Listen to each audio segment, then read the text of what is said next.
As I'm watching the press conference, there are two dark streaks down each side of Rudy Giuliani's face.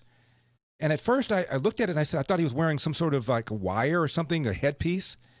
But it turned out it was dye from his hair dripping because it was apparently hot, or he was hot, and it was dripping down his face. And I said, now watch the people who hate Donald Trump's guts go nuts over that.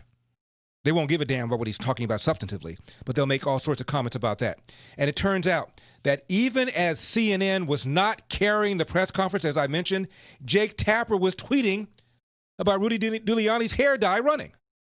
So the network not covering it, but one of their anchors watching it in real time and has enough time to tweet about it, but the network itself does not have enough time to cover it. It has been a bad week for the Trump legal team that actually right now is holding a press conference that is so bananas we can't even bring it to you because it's just so full of BS. So it's been a bad week for them, and the week isn't over yet. President Trump added new lawyers to the mix here in the last few days in a last-ditch attempt to boost his flailing legal efforts. Joe is in Boston, Massachusetts. Joe, you're on the Larry Elder Show. Thank you so much for calling. Hey, Larry, and I really agree with you on this time, and I like your funky music. Bump, bump, bump, bump, bump, bump. I wish we knew the name. I love that.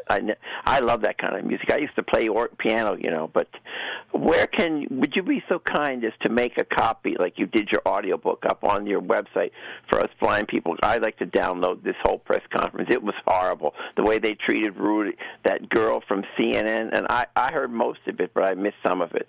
Would you do that for me if you could? Put a download up there. Can we do that? Can we do that, Mr. McConnell? Yeah, we can give you the file, so we can try and do that.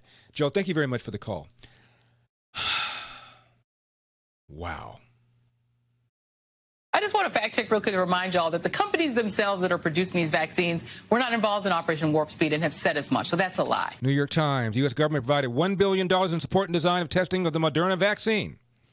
Also receive an additional $1.5 billion in exchange for 100 million doses if the vaccine proved to be safe and effective.